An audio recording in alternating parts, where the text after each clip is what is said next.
Good morning students. So আমরা force চ্যাপ্টারটা discuss করছিলাম আগের দিন। ফোর্সের আমরা আপ টু কন্ট্যাক্ট ফোর্স অবধি ডিসকাস করেছিলাম যে দেয়ার আর টু টাইপস অফ ফোর্সেস, একটা কন্ট্যাক্ট ফোর্স আর একটা নন কন্ট্যাক্ট ফোর্স। কন্ট্যাক্ট ফোর্স অবধি পড়ানো হয়েছিল, আজকে আমরা নন কন্ট্যাক্ট ফোর্স থেকে স্টার্ট করব। নন কন্ট্যাক্ট ফোর্স। তো দেখো, নন কন্ট্যাক্ট ফোর্স মানে নামটা দেখেই বুঝতে পারছো, নন কন্ট্যাক্ট মানে কোনো রকম কোনো কন্ট্যাক্ট হবে না। দুটো ইন্টারাক্টিং বডির মধ্যে যদি কোনো রকম কোনো ফিজিক্যাল কন্ট্যাক্ট না হয়, উইদাউট ফিজিক্যাল কন্ট্যাক্ট যদি কোনো ফোর্স কাজ করে দুটো ইন্টারাক্টিং বডির মধ্যে, তখন সেই ধরনের ফোর্সকে বলা হয় নন কন্ট্যাক্ট ফোর্স। দুটো বডির মধ্যে কোনো রকম কোনো ফিজিক্যাল কন্ট্যাক্ট হবে না। উইদাউট ফিজিক্যাল কন্ট্যাক্ট যদি দুটো বডির মধ্যে কোনো ফোর্স কাজ করে, সেই ফোর্সটাকে আমরা বলবো নন কন্ট্যাক্ট ফোর্স, যেখানে কোনো রকম কোনো ফিজিক্যাল কন্ট্যাক্ট হবে না। তাহলে আমরা কি বলবো ডেফিনেশনে? The forces which do not require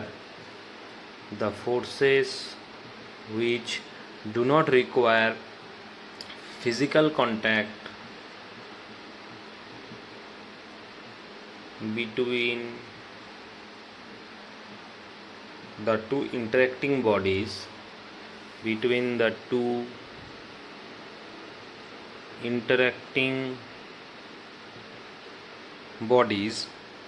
and act at a distance are called non-contact force. এটা হচ্ছে নন কন্ট্যাক্ট ফোর্সের definition. The forces which do not require a physical contact between the two interacting bodies and act at a distance are called non-contact force. বোঝা গেল? আচ্ছা, নন contact ফোর্সের তিন রকম forces নন contact ফোর্সের আন্ডারে পড়ে। একটা ফোর্স হচ্ছে তোমার ম্যাগনেটিক ফোর্স, যেটা আমরা ফার্স্ট ডিসকাস করবো এরপরে, ম্যাগনেটিক ফোর্স। সেকেন্ড নন কন্ট্যাক্ট টাইপ ফোর্সের মধ্যে পড়ে যাবে ইলেকট্রোস্ট্যাটিক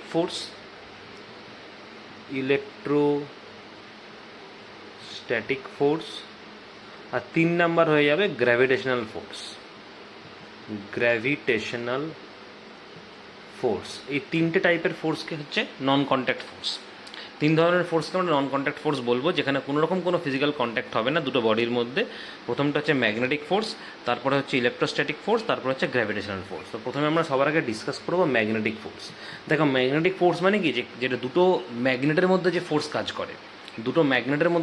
কাজ করে, বা যখন আমরা যে কোনো ম্যাগনেটকে যখন কোনো আয়রন অবজেক্টসের কাছে নিয়ে যাব, তখন কি ম্যাগনেটটা আয়রন অবজেক্টসকে কী করবে? অ্যাট্রাক্ট করে নেবে। তার মানে এই যে অ্যাট্রাক্ট করছে ম্যাগনেট, কী কারণে অ্যাট্রাক্ট করতে পারছে? নিশ্চয়ই তাদের মধ্যে কোনো রকম কোনো ফোর্স আছে। সেই জন্যই ম্যাগনেটটা কী করবে? আয়রন অবজেক্টসগুলোকে নিজের দিকে টেনে নেবে। এবার ম্যাগনেটটা যখন আমরা আয়রন অবজেক্টসের কাছে নিয়ে যাব, আমাদের কিন্তু ম্যাগনেটটা আয়রন অবজেক্টসের সঙ্গে কোনো রকম কোনো কন্ট্যাক্ট করার দরকার নেই। আয়রন অবজেক্টসগুলোকে কিন্তু এমনিই ম্যাগনেটটা টেনে নেবে নিজের দিকে, তাই না? তাহলে সেখানে কোনো কন্ট্যাক্ট তো হচ্ছে না, তা সত্ত্বেও কিন্তু ম্যাগনেটটা আয়রন অবজেক্টসকে নিজের দিকে অ্যাট্রাক্ট করে নিচ্ছে। তার মানে there is a certain force between magnet and iron objects. That's why magnet can attract those iron objects without any physical contact. কোনো রকম কোনো ফিজিক্যাল কন্ট্যাক্ট ছাড়াই কিন্তু আয়রন অবজেক্টসগুলোকে ম্যাগনেট অ্যাট্রাক্ট করে নেবে। তার মানে এই যে ফোর্সটা between the magnet and the iron objects, এই ফোর্সটাকে বলা হয় ম্যাগনেটিক ফোর্স। ঠিক আছে? সিমিলারলি আমরা যদি দুটো ম্যাগনেটের মধ্যে দেখি, যে দুটো ম্যাগনেটকে যখন আমরা কাছাকাছি নিয়ে আসবো, যদি ম্যাগনেটের দুটো অপোজিট পোল কাছাকাছি থাকে, নর্থ পোল আর সাউথ পোল, তাহলে কিন্তু অ্যাট্রাক্ট হয়ে যাবে দুটো ম্যাগনেট। এখানেও কিন্তু কোনো রকম কোনো কন্ট্যাক্ট করার তো আমার দরকার নেই। দুটো ম্যাগনেট কিন্তু যখন কাছাকাছি আমরা নিয়ে আসবো, একটা সার্টেন ডিস্টেন্সে নিয়ে চলে আসবো, তখন কিন্তু সার্টেন ডিস্টেন্সে আসার পর ম্যাগনেট কিন্তু নিজে থেকেই অ্যাট্রাক্টেড হয়ে যাবে। যদি নর্থ পোল আর সাউথ পোলকে আমরা কাছাকাছি নিয়ে আসি, সেখানে কোনো রকম কোনো কন্ট্যাক্ট করার দরকার নেই। সিমিলারলি দুটো যদি সিমিলার পোলকে আমরা কাছাকাছি নিয়ে আসি ম্যাগনেটের, ধরো নর্থ পোল বা সাউথ পোল, তাহলেও কিন্তু তারা রিপেল করে দেবে। তখন আর অ্যাট্রাক্ট করবে না, রিপেল করে দেবে দুটো ম্যাগনেট। যেহেতু সিমিলার পোল রিপেল করে ম্যাগনেটের, আর অপোজিট পোল অ্যাট্রাক্ট করে, আমরা তাই জানি। তো এই যে রিপেল করে দিচ্ছে বা অ্যাট্রাক্ট করছে উইদাউট এনি ফিজিক্যাল কন্ট্যাক্ট, তার মানে there is a certain force between the two magnets, সেই জন্যই রিপেল করতে পারছে। তো এই ফোর্সটাকেই বলা হয় ম্যাগনেটিক ফোর্স। এখানে কিন্তু কোনো রকম তোমার দুটো ম্যাগনেট কন্ট্যাক্ট করারও দরকার নেই, টাচ করারও দরকার নেই। একটা সার্টেন ডিস্টেন্সে আসার পরেই কিন্তু তারা, যদি সিমিলার পোল হয় তাহলে রিপেল করবে, অপোজিট পোল হয় তারা অ্যাট্রাক্ট করবে। সিমিলার ম্যাগনেটিক, যে কোনো একটা ম্যাগনেটকে যখন আমরা আয়রন অবজেক্টসের কাছাকাছি নিয়ে যাব, আমাদের কিন্তু আয়রন অবজেক্টসের সঙ্গে টাচ করারও দরকার নেই। একটা সার্টেন ডিস্টেন্সে নিয়ে যাওয়ার পরেই কিন্তু আয়রন অবজেক্টগুলোকে তারা অ্যাট্রাক্ট করে দেবে। তাই না? তার মানে there is a certain force in between them, সেই ফোর্সটাকে বলা হয় ম্যাগনেটিক ফোর্স। বুঝতে পারলে? আচ্ছা, তাহলে এই ম্যাগনেটিক ফোর্স কিন্তু one type of non contact force, কারণ এখানে কিন্তু কোনো রকম কন্ট্যাক্টের দরকার হচ্ছে না, কোনো রকম কোনো ফিজিক্যাল কন্ট্যাক্টের দরকার নেই। উইদাউট ফিজিক্যাল কন্ট্যাক্টে কিন্তু এই ফোর্সটা অ্যাক্টিভ থাকছে। বোঝা গেল? আচ্ছা, তো এটা হচ্ছে ম্যাগনেটিক ফোর্স। নেক্সট আমরা চলে আসবো ইলেকট্রোস্ট্যাটিক ফোর্স। দেখো, ইলেকট্রোস্ট্যাটিক ফোর্স মানে হচ্ছে এই ধরনের ফোর্সটা জেনারেলি কাজ করে দুটো চার্জড বডির মধ্যে, দুটো চার্জড বডি বা একটা চার্জড বডি একটা আনচার্জড বডি, এদের মধ্যে যে ফোর্সটা কাজ করে তাকে বলে electrostatic force. Charged body, charged body, দুটো চার্জড বডির মধ্যে বা একটা চার্জ বডি একটা আনচার্জ বডির মধ্যে যে ফোর্স কাজ করে তাকেই বলা হয় তোমার ইলেকট্রোস্ট্যাটিক ফোর্স। চার্জড বডি মানে কি, একটা চার্জ ক্রিয়েট করবে, একটা পজিটিভ চার্জ আর নেগেটিভ চার্জ। বুঝতে পারলে? দুটো চার্জ বডি মানে একটা বডির মধ্যে পজিটিভ চার্জ থাকবে, একটা বডির মধ্যে নেগেটিভ চার্জ থাকবে, মানে অপোজিটলি চার্জড। বা একটা চার্জ বডি একটা আনচার্জ বডি, এদের মধ্যে যে ফোর্স কাজ করে সেই ফোর্সটাকে বলা হয় ইলেকট্রোস্ট্যাটিক ফোর্স। তাহলে আমরা কি বলবো ডেফিনেশনে, যে the force exerted by a charge body on another charge body or uncharge body is known as electrostatic force. যে ফোর্সটা তোমার একটা চার্জ বডি বা একটা আনচার্জ বডির মধ্যে কাজ করবে সেই ফোর্সটাকে বলা হয় ইলেকট্রোস্ট্যাটিক ফোর্স। ঠিক আছে? আচ্ছা, এখানে কিন্তু তোমার কোনো রকম কোনো ফিজিক্যাল কন্ট্যাক্টের দরকার নেই, কারণ দেখো দুটো অপোজিটলি চার্জ আছে। ম্যাগনেটের মতোই, ম্যাগনেটের যেরকম একটা নর্থ পোল সাউথ পোল ছিল, অপোজিট পোল ছিল, কাছাকাছি নিয়ে আসলেই অ্যাট্রাক্টেড হয়ে যাচ্ছে। ঠিক আছে? এটাও তাই, যে কোনো দুটো চার্জ বডিকে যখন আমরা কাছাকাছি নিয়ে আসবো, পজিটিভ চার্জ আর যদি নেগেটিভ চার্জ হয় তাহলে কিন্তু তারা ম্যাগনেটের মতো একে অপরকে অ্যাট্রাক্ট করে নেবে। আমাদের কিন্তু কোনো ফিজিক্যাল কন্ট্যাক্ট করারই দরকার নেই, কারণ যেহেতু অপোজিট চার্জ। বুঝতে পারলে? সেরকম যদি সিমিলার চার্জকে আমরা যদি কাছাকাছি নিয়ে আসি, পজিটিভ পজিটিভ বা নেগেটিভ নেগেটিভ, তারা রিপেল করে দেবে কাছাকাছি নিয়ে আসলে পরে, ম্যাগনেটের মতোই। এখানেও কোনো রকম কোনো ফিজিক্যাল কন্ট্যাক্টের আমার দরকার নেই। বুঝতে পারলে? আর যদি একটা চার্জ বডি একটা আনচার্জ বডিকে আমরা কাছাকাছি নিয়ে আসি তাহলে কী হবে, অ্যাট্রাক্টেড হয়ে যাবে, কারণ একটা বডিতে চার্জ রয়েছে আর একটা বডি আনচার্জ, তার মানে কি তারা অ্যাট্রাক্টেড হয়ে যাবে। এখানেও কিন্তু আমাদের কোনো রকম কোনো ফিজিক্যাল কন্ট্যাক্টের দরকার নেই, শুধু আমাদের একটা সার্টেন ডিস্টেন্সে নিয়ে আসতে হবে, তাহলেই কিন্তু সেই ফোর্সটা অ্যাক্টিভ হয়ে যাবে, যে ফোর্সকে আমরা কী বলবো, ইলেকট্রোস্ট্যাটিক ফোর্স। তাহলে এই ধরনের ফোর্স কি, কোনো রকম কোনো ফিজিক্যাল কন্ট্যাক্টের দরকার নেই, ওই জন্যই নন কন্ট্যাক্ট ফোর্স। ঠিক আছে? বুঝতে পারলে? তাহলে এটা হচ্ছে তোমাদের ইলেকট্রোস্ট্যাটিক ফোর্স। যেরকম ম্যাগনেটের মতো যেরকম হচ্ছে সেরকমই এখানে হবে। ম্যাগনেট যেরকম দুটো সিমিলার পোল রিপেল করে, অপোজিট পোল অ্যাট্রাক্ট করে, এটাও তাই। ঠিক আছে? বুঝতে পারলে?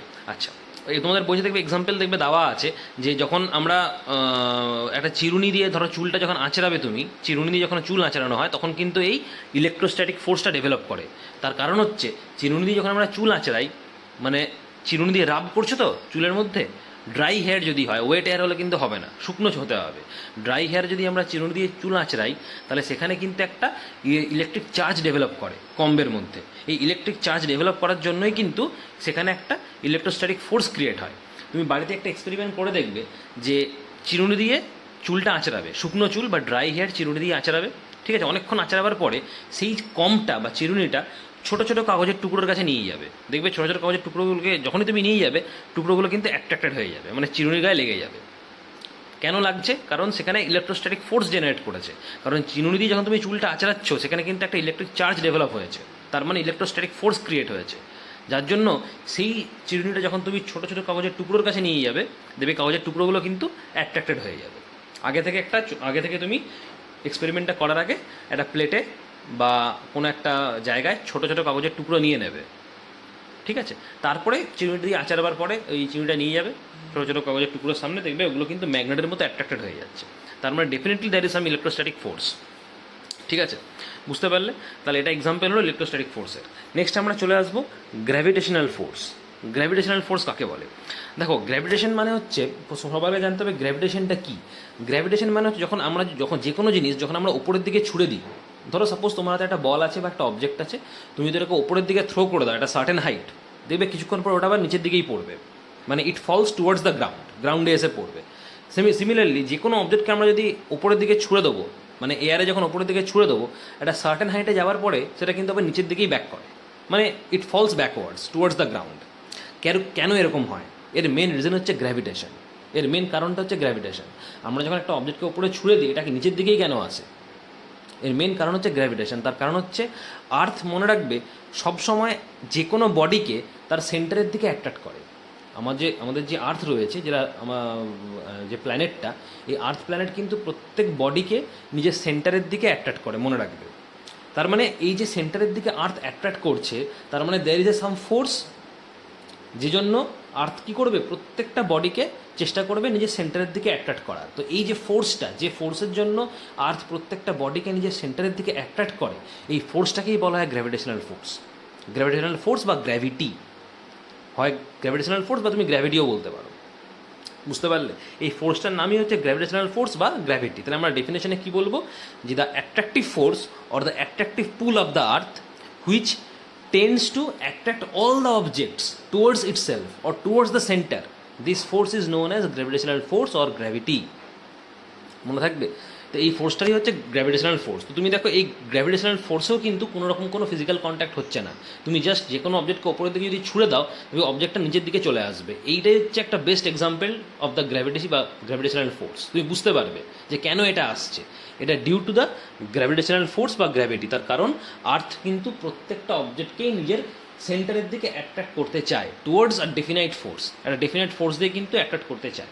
এই ডেফিনাইট ফোর্সটাকেই বলা হয় গ্র্যাভিটেশনাল ফোর্স বা গ্র্যাভিটি, বুঝতে পারলে? তাই এখানে কিন্তু কোনো রকম কোনো ফিজিক্যাল কন্ট্যাক্ট হচ্ছে না, তার মানে এটাও একটা one type of non contact force. ঠিক আছে? তাহলে এই তিন ধরনের নন কন্ট্যাক্ট ফোর্স জেনারেলি হয়: ম্যাগনেটিক ফোর্স, ইলেকট্রোস্ট্যাটিক ফোর্স আর গ্র্যাভিটেশনাল ফোর্স। নেক্সট আমরা চলে আসবো নেক্সট, তাহলে তিনটে নন কন্ট্যাক্ট ফোর্স আমরা পড়ালাম, ঠিক আছে? এরপরে আমরা চলে আসবো next one type of force, যেটা আমরা পড়বো ফ্রিকশন। এটা কিন্তু নন কন্ট্যাক্ট ফোর্সের মধ্যে নয়, ঠিক আছে? এটা একটা different kind of force, friction. এই টপিকটা আমরা এবার পড়বো, ফ্রিকশন। দেখো, তোমাদের বুক ওপেন করো, তোমাদের বইয়ের ফ্রিকশন জায়গাটা ওপেন করো, ফোর্থ চ্যাপ্টারের।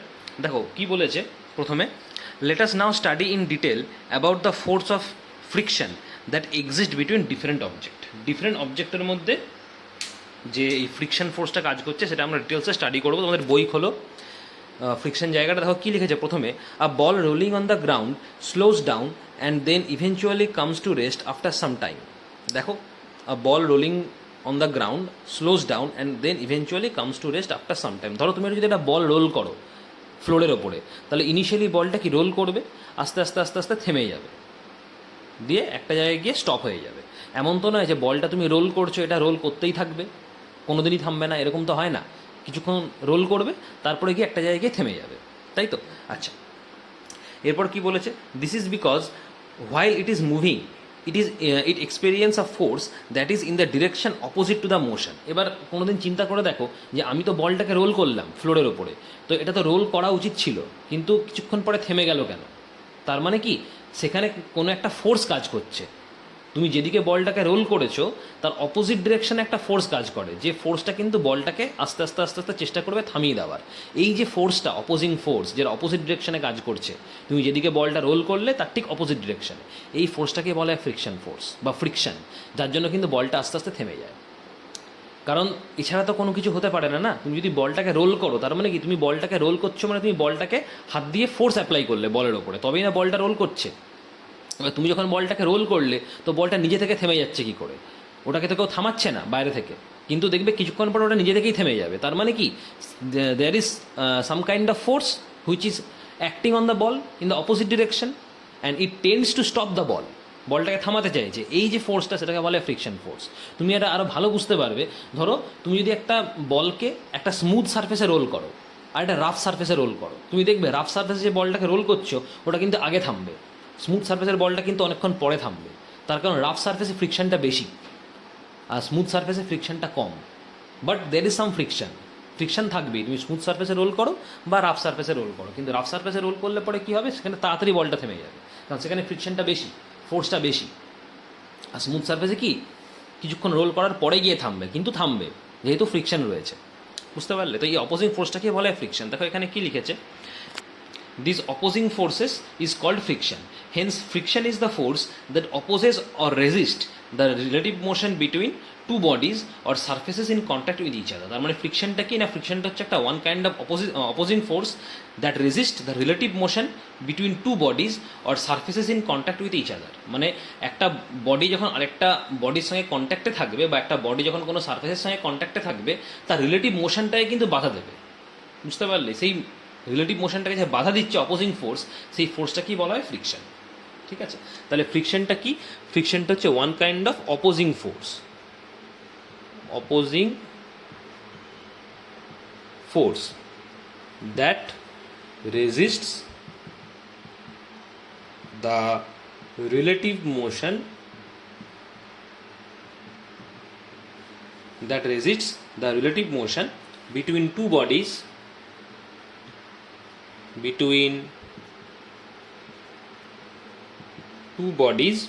or surfaces in contact with each other.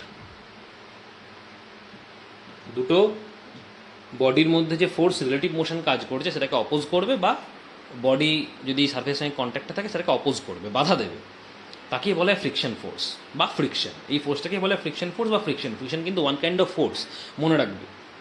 ঠিক আছে, আচ্ছা, এরপরে দেখো কী লিখেছে, friction always acts in the direction opposite to the direction of motion. যে ডিরেকশন, মোশনটা যে ডিরেকশনে কাজ করবে, ফ্রিকশন কিন্তু তার অপোজিট ডিরেকশনে কাজ করবে। মানে তুমি বলটাকে যে রোল করলে, যে ডিরেকশনে রোল করছো তার অপোজিট ডিরেকশনে কিন্তু ফ্রিকশন কাজ করবে, যাতে বলটাকে সে থামাতে পারে। বুঝতে পারলে? মানে অপোজ করতে পারে, রেজিস্ট করতে পারে, বলের মোশনটাকে যাতে রেজিস্ট করতে পারে। আচ্ছা, so if we move a table towards north, this force of friction will act on the table towards south. মানে নর্থ ডিরেকশনে যদি তুমি কোনো টেবিলটাকে ধরো মুভ করছো বা অবজেক্টটাকে মুভ করছো, ফ্রিকশন কিন্তু সাউথ ডিরেকশনে কাজ করবে। মানে নর্থের উল্টো হচ্ছে সাউথ, নর্থের অপোজিট হচ্ছে সাউথ। আমি একটু আগে কী বললাম, যে ফ্রিকশনটা অপোজিট ডিরেকশনে কাজ করে। যেদিকে মুভ করবে বা মোশনটা যেদিকে কাজ করবে, ডিরেকশন অফ মোশন যেদিকে হবে, ফ্রিকশন ফোর্স কিন্তু তার অপোজিট ডিরেকশনে কাজ করবে। মানে তুমি যদি টেবিলটাকে নর্থে মুভ করো, তাহলে ফ্রিকশন ফোর্স কি সাউথে কাজ করবে, কারণ নর্থের অপোজিট হচ্ছে সাউথ। সিমিলারলি টেবিলটাকে তুমি যদি ইস্ট ডিরেকশনে মুভ করো, তোমার ফ্রিকশন ফোর্স কিন্তু ওয়েস্টে কাজ করবে, ঠিক উল্টোটা, তবেই তো বাধা দিতে পারবে, তাই না? আচ্ছা, similarly when a bucket of water kept on the floor is moved towards the left, then the friction force will act between the floor and the bucket towards the right. একই এক্সাম্পল, ধরো একটা জল ভর্তি বালতি, সেটাকে তুমি যদি left ডিরেকশনে move করো, তার মানে কি ফ্রিকশন ফোর্সটা তোমার রাইট ডিরেকশনে কাজ করবে, যাতে বালতিটার মোশনকে সে থামাতে পারে। অপোজিট ডিরেকশনে কাজ করবে ফ্রিকশন ফোর্স। কীভাবে কাজ করবে না, between the floor and the bucket, floor আর বাকেটের মাঝে। কারণ বাকেটটাকে তুমি যখন ঠেলছো, ফ্লোরের উপর দিয়ে ঠেলছো, তো তার ফ্রিকশন ফোর্সটা কোন দিয়ে কাজ করবে? বাকেট আর ফ্লোরের মাঝখানে। বুঝতে পারলে? আচ্ছা, এরপরে দেখো কী লিখেছে, friction is caused due to the irregularities on the surface of object in contact. কেন ফ্রিকশন হয়, এর মেন কারণটা কি যদি জিজ্ঞেস করা হয় যে what is the cause of friction, ফ্রিকশনের মেন কজ হচ্ছে irregularities of the surface, irregularities on the surface of object. কী রিজন লিখবো? Irregularities on the surface of objects, মানে সারফেসের ইররেগুলারিটির জন্য। সারফেস যদি রেগুলার হয়, ইররেগুলার না হয়, সারফেস যদি রেগুলার হয়, তাহলে ফ্রিকশন কিন্তু কম হবে। আর যদি ইররেগুলার সারফেস হয়, তাহলে কিন্তু ফ্রিকশন বেশি। তার মানে স্মুথ সারফেস যদি হয়, যেখানে সারফেসটা অলমোস্ট রেগুলার, সেখানে কিন্তু ফ্রিকশন নেগলিজেবল, ফ্রিকশন হবে কিন্তু নেগলিজেবল। ঠিক আছে, সারফেস যদি ইররেগুলার হয়, রাফ সারফেস হয়, তাহলে কিন্তু সেখানে ফ্রিকশন থাকবে। তার মানে আমরা যদি কম্পেয়ার করি রেগুলার সারফেস, মানে স্মুথ সারফেস বা ইররেগুলার সারফেস বা রাফ সারফেসের মধ্যে, ইররেগুলার সারফেস বা রাফ সারফেসে কিন্তু ফ্রিকশন বেশি। ঠিক আছে, দেখবে এখানে লেখা আছে, if we carefully observe the surface of two objects through magnifying lens, we will see that there are tiny hills and grooves, valleys. When two surfaces come in contact with each other, these hills and grooves interlock with one another and thus oppose motion. মানে rough সারফেসকে যদি আমরা magnifying glass দিয়ে দেখি, rough surface কীরকম দেখতে হয়? অনেকটা এরকম দেখতে হয় রাফ সারফেস। এটা হচ্ছে রাফ সারফেস, আর ফর রাফ সারফেস বা ইররেগুলার সারফেস। আর স্মুথ সারফেস কি অলমোস্ট এরকম হবে, অলমোস্ট এরকম, একদম এরকম থাকবে স্মুথ সারফেস। বুঝতে পারলে? এটা হচ্ছে স্মুথ সারফেস। বুঝতে পারলে? তার মানে কি, যে কোনো একটা অবজেক্টকে তুমি যদি এখান থেকে ধরো ফোর্স অ্যাপ্লাই করে রোল করো রাফ সারফেসের ওপরে, আর স্মুথ সারফেসের ওপরে ফোর্স অ্যাপ্লাই করে রোল করো, তাহলে চান্সেস কি যে রাফ সারফেসে সেই অবজেক্টটা আগে থেমে যাবে, কারণ এখানে তার তোমার ফ্রিকশন বেশি, ইরেগুলারিটি বেশি আছে। আর এখানে তুলনামূলকভাবে বা কম্প্যারিজনে ইরেগুলারিটিস অনেক কম, তাহলে সেখানে কিন্তু অনেক পরে গিয়ে থামবে। তার কারণ এই যে হিলস পার্টগুলো দেখতে পাচ্ছ রাফ সারফেসের উপরে, যে হিলস পার্টগুলো, এই হিলস পার্টগুলো কিন্তু একটার একটার সঙ্গে ইন্টারলক হয়ে যায়। যখনই তুমি যে কোনো একটা অবজেক্ট রোল করবে, এই হিল সারফেসগুলো বা হিল এরিয়াগুলো কিন্তু রাফ সারফেসের উপরে একটার একটার সঙ্গে ইন্টারলক হয়ে যায়, যার জন্য এই অবজেক্টটা কিন্তু তারা থেমে যাবে অবজেক্টটা, তাড়াতাড়ি ওকে থামিয়ে দেবে, বুঝতে পারলে? যার জন্য রাফ সারফেসে তোমার কি ইরেগুলারিটি বেশি, ফ্রিকশনটাও বেশি। বোঝা গেল? আচ্ছা, যদি কোয়েশ্চেন করে যে আমাদের রাফ সারফেসে ফ্রিকশন বেশি না স্মুথ সারফেসে ফ্রিকশন বেশি, আমরা কিন্তু বলবো যে রাফ সারফেসেই ফ্রিকশন বেশি, তার কারণ রাফ সারফেসে ইররেগুলারিটি বেশি, আর ফ্রিকশনের মেন কজই হচ্ছে irregularity of the surface of object. বুঝতে পারলে? ঠিক আছে। আচ্ছা, আর একটা জিনিস বলে দিই, সলিড, লিকুইড আর গ্যাস, এই তিনটে ম্যাটারে, তিনটে স্টেটই কিন্তু ফ্রিকশন এক্সিবিট করে। মানে সলিডও কিন্তু ফ্রিকশন শো করবে, লিকুইডও ফ্রিকশন শো করবে, গ্যাসও কিন্তু ফ্রিকশন শো করবে। মানে solids, liquids and gases also excerpt friction on objects moving through them. বুঝতে পারলে?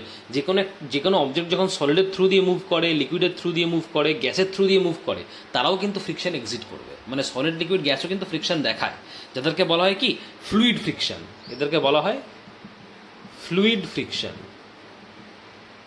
Or drag. এর নাম হচ্ছে ফ্লুইড ফ্রিকশন বা ড্র্যাগ, DRAG, ড্র্যাগ।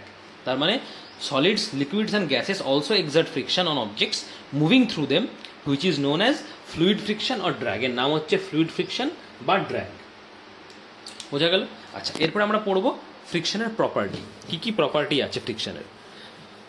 তাহলে ফ্রিকশন আমরা কি জানলাম? যে ফ্রিকশন হচ্ছে one kind of opposing force, যেটা অপোজ করবে মোশনকে বা রেজিস্ট করবে। ঠিক আছে, নেক্সট আমরা চলে আসবো প্রপার্টিজ অফ ফ্লুইডস। প্রপার্টিজ, ফ্লুইডের প্রপার্টি। দেখো, ফার্স্ট প্রপার্টি কি? Friction always opposes relative motion. Friction সবসময় কি রিলেটিভ মোশনকে অপোজ করে।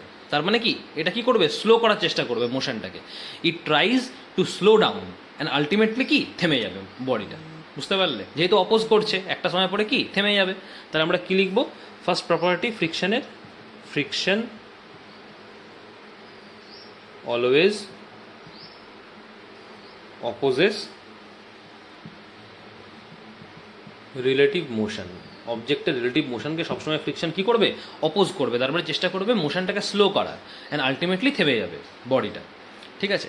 আচ্ছা, 2 নম্বর প্রপার্টি কি ফ্রিকশনের? 2 নম্বর প্রপার্টি হচ্ছে ফ্রিকশন প্রডিউসেস হিট। ফ্রিকশন কিন্তু হিট প্রডিউস করে। তার কারণ হচ্ছে যে কোনো একটা অবজেক্ট তুমি যখন রোল করছো সারফেসের উপরে রোল করার সময় কি সেই সারফেসটার সঙ্গে কি সেই অবজেক্টটা কি ঘষা লাগছে, একটা ইন্টারাক্ট হচ্ছে, কন্ট্যাক্ট হচ্ছে, তো সেই কন্ট্যাক্টটা কিন্তু হিট প্রডিউস হয়।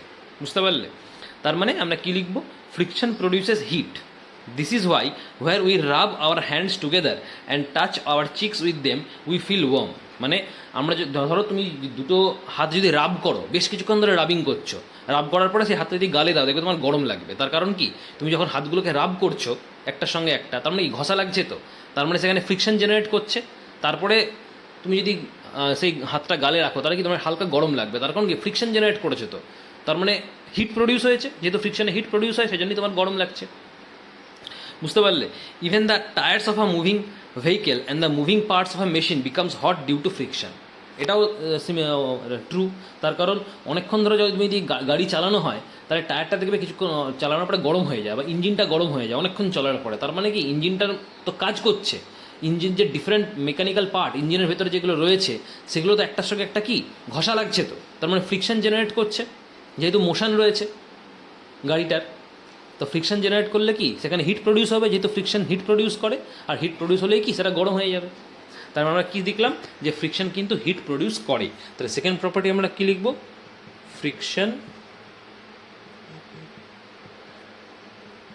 Friction produces heat. Friction produces heat. 3 নম্বর প্রপার্টি। 3 নম্বর প্রপার্টি দেখো, friction causes wear and tear of the surfaces in contact. It results in wearing out of the sole of our shoes and tyres of moving vehicle. মানে সারফেসটার ফ্রিকশনের জন্য সারফেসটা কিন্তু wire and টিয়ার হয়ে যায়। মানে কি সারফেসটা ডিস্ট্রয় হয়, আস্তে আস্তে ডিকে হয়ে যায়। যার জন্য দেখবে যখন আমরা নতুন গাড়ি কিনি বা নতুন যে কোনো ভেহিকেল কিনি, তখন টায়ারটা যেরকম থাকবে, বেশ কিছু বছর চালাবার পরে কিন্তু সেই টায়ার কিন্তু আর সেরকম অবস্থা থাকে না। টায়ারটা কিন্তু আস্তে আস্তে ডিকে হতে থাকে, মানে আস্তে আস্তে নষ্ট হতে থাকে, আগের মতো কিন্তু থাকে না। সিমিলারলি আমরা যখন নতুন জুতো যখন কিনি মার্কেট থেকে, নতুন জুতো যেরকম থাকে, ওই জুতোটা বেশ কিছু বছর ধরে তুমি যখন ইউজ করবে, সোলটা আস্তে আস্তে নষ্ট হয়ে যায়, জুতোর সোলটা নষ্ট হয়ে যায়। তার কারণ তুমি যখন জুতো পরে হাঁটছো বা দৌড়চ্ছ তখন সারফেসের সঙ্গে কিন্তু জুতোর একটা কন্ট্যাক্ট হচ্ছে, তার মানে সেখানে ফ্রিকশন জেনারেট করছে। আর ফ্রিকশনের জন্য কি হয়, সারফেসটা ডিস্ট্রয় হয়। এখানে ওয়্যার অ্যান্ড টিয়ার মানে হচ্ছে ডিস্ট্রয় হয়ে যাওয়া বা ডিকে হয়ে যাওয়া। তার মানে ফ্রিকশন কী করে, ওয়্যার অ্যান্ড টিয়ার ক্রিয়েট করে on the surface in contact. বুঝতে পারলে? তাহলে থার্ড প্রপার্টি আমরা কী লিখব, friction causes wear and tear of the surfaces in contact.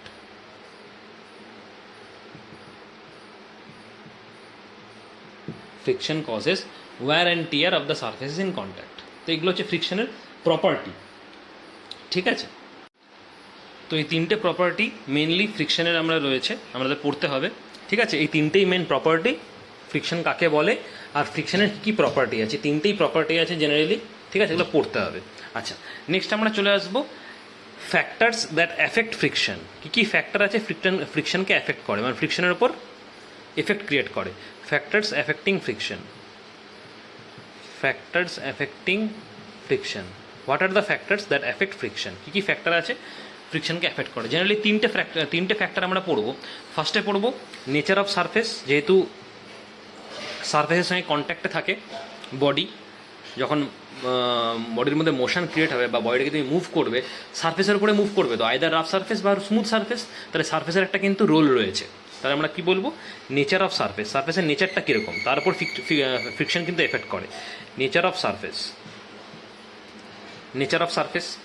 ঠিক আছে, আচ্ছা এটাকে ভালো লিখে রাখুন, nature of surface in contact, এটা হচ্ছে নাম্বার 1 ফ্যাক্টর। নাম্বার 2 ফ্যাক্টর কি? নাম্বার 2 ফ্যাক্টর হচ্ছে ওয়েট অফ দ্য বডি।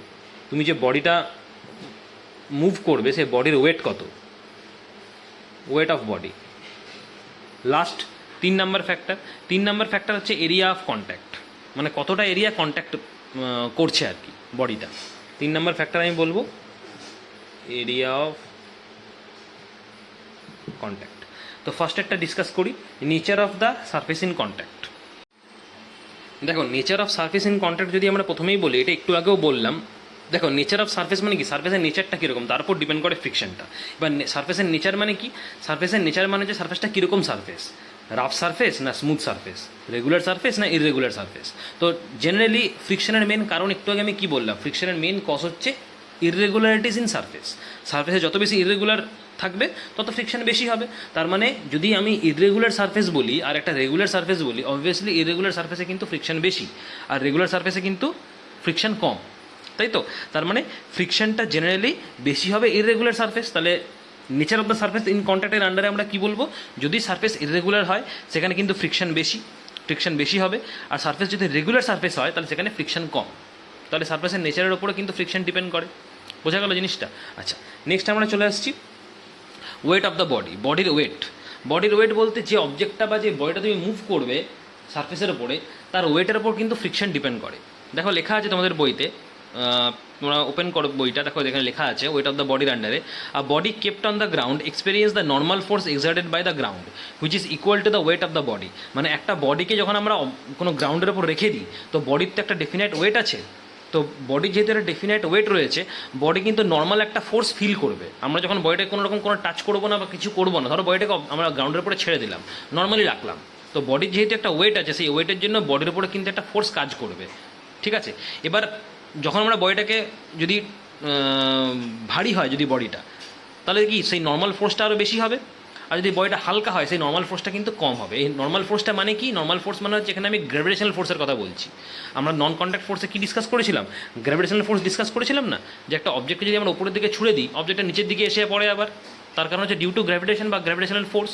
তো একটা অবজেক্ট যদি আমরা কোনো গ্রাউন্ডের উপরে ফিক্স রেখে দিই তো সেই অবজেক্টটা কিন্তু নিজের ওয়েটের জন্য কিন্তু একটা ফোর্স ফিল করবে, তার কারণ অবজেক্টটা কিন্তু এই অবজেক্টটাকে কিন্তু আর্থ নিজের দিকে অ্যাট্রাক্ট করবে। আমরা কিন্তু অবজেক্টটাকে ওপরের দিকে ছুড়ে দিইনি, ওপরের দিকে ছুড়ে দিলে অবজেক্টটা কিন্তু নিচের দিকে ফিরে আসে। তাহলে এই যে ফিরে আসছে এটা কিন্তু গ্র্যাভিটেশনাল ফোর্সের জন্য।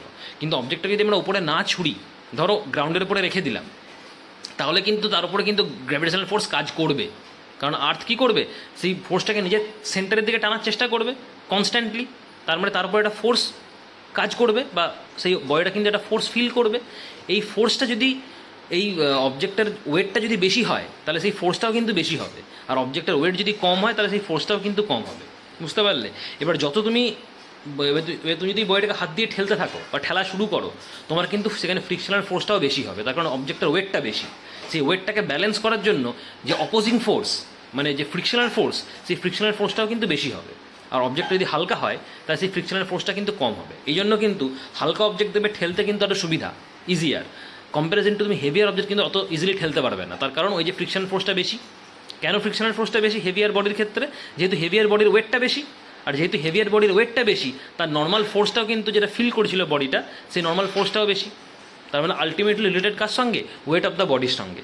যার জন্য যে হেভিয়ার অবজেক্ট কিন্তু মুভ করাই একটু tough comparison two easier object, lighter object. Lighter object কিন্তু ঠেলা একটু বেশি সহজ এই ফ্রিকশনাল ফোর্সের জন্য।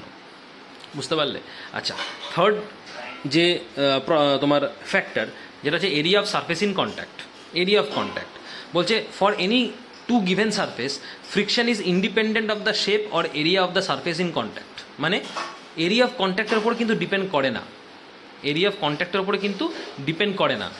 কেন, কীভাবে ডিপেন্ড করে না? দেখো, যে কোনো সারফেসের ক্ষেত্রে যখন আমরা বডি মুভ করি, সেই বডিটা কিন্তু একটা পার্টিকুলার এরিয়া অকুপাই করে। ধরো এটা একটা সারফেস, এই সারফেসের উপরে ধরো তুমি এই একটা বডি মুভ করতে চাইছো, ঠিক আছে? তাহলে এই বডিটা কি এই সারফেসের উপরে তার পার্টিকুলার এরিয়া অকুপাই করে রয়েছে, তাই না? আবার ধরো তুমি যদি এর থেকে একটা স্মল বডি নাও, ধরো ছোটো একটা বডি নিলে, তাহলে এও একটা পার্টিকুলার এরিয়া মুভ করে রয়েছে। তো ছোটো বডি নেওয়া মানে কি, এই অবজেক্টের ওয়েটটা কিন্তু বেশি যেহেতু অবজেক্টটা সাইজে বা শেপে বড়, আর এই অবজেক্টের ওয়েটটা কিন্তু কম যেহেতু অবজেক্টটা ছোটো। তার মানে এই অবজেক্টটা লাইটার, এই অবজেক্টটা হেভিয়ার। তো অবভিয়াসলি হেভিয়ার অবজেক্টের ফ্রিকশন বেশি হবে। একটু আগে আমরা সেকেন্ড পয়েন্টে ডিসকাস করলাম, যেহেতু হেভিয়ার অবজেক্টের ওয়েট বেশি, কিন্তু এরিয়া অফ কন্ট্যাক্ট কিন্তু এরও যা এরও তাই। বুঝতে পারলে? মানে এই বডিটা যতটা এরিয়া অকুপাই করে রেখেছে সারফেসের উপরে, এই লাইটার বডিটাও কিন্তু সেই ততটুকুই ধরো এরিয়া অকুপাই করে রেখেছে। তাহলে দুজনের ক্ষেত্রেই ফ্রিকশনটা কিন্তু তোমার সেম হবে না, তার কারণ যেহেতু হেভিয়ার বডি তোমার ওয়েটটা বেশি। তাহলে এরিয়া অফ কন্ট্যাক্টের উপরে কিন্তু ফ্রিকশন ডিপেন্ড করে না। মনে রাখবে যে কোনো দুটো গিভেন সারফেসে ফ্রিকশন কিন্তু ইন্ডিপেন্ডেন্ট থাকে on the shape or area of the surface in contact. Area of the সারফেসের উপরে কিন্তু ডিপেন্ড করে না। এরিয়া অফ দ্য সারফেস যাই হোক না কেন, ফ্রিকশন ডিপেন্ড করবে তোমার সেই বডির ওয়েটের উপরে আর নেচারটা কীরকম সারফেসের, রাফ সারফেস না রেগুলার সারফেস। ঠিক আছে, মনে থাকবে। তাহলে এরিয়া অফ, এই কোশ্চেনটা তোমাদের দেয় যে এরিয়া অফ কন্ট্যাক্ট বা শেপ বা সাইজের উপরে কিন্তু বডির ফ্রিকশন কিন্তু ডিপেন্ড করে না, ফ্রিকশন কিন্তু ইন্ডিপেন্ডেন্ট থাকে। তাহলে এই তিনটে ফ্যাক্টর আমাদের পড়তে হবে, মনে থাকবে। আচ্ছা, তা এই অবধি পড়ানো হলো আজকে। এর পরের দিন আমরা আরেকটু টপিক বাকি রয়েছে, ফ্রিকশনের টাইপটা পড়তে হবে, কী কী ধরনের ফ্রিকশন হয়, তারপরে আরও কিছু প্রপার্টি আছে যেগুলো আমরা পড়বো। তো এই অবধি পড়ালাম আজকে। নেক্সট ক্লাসে আমরা এরপর থেকে ডিসকাস করবো। আরেকটা তোমার সেশনেই এই চ্যাপ্টারটা আমাদের শেষ হয়ে যাবে। অলমোস্ট অনেকটাই হয়ে গেছে, আর একটুখানি টপিক বাকি রয়েছে, ওটা পরের দিন আমরা ডিসকাস করবো। Thank you.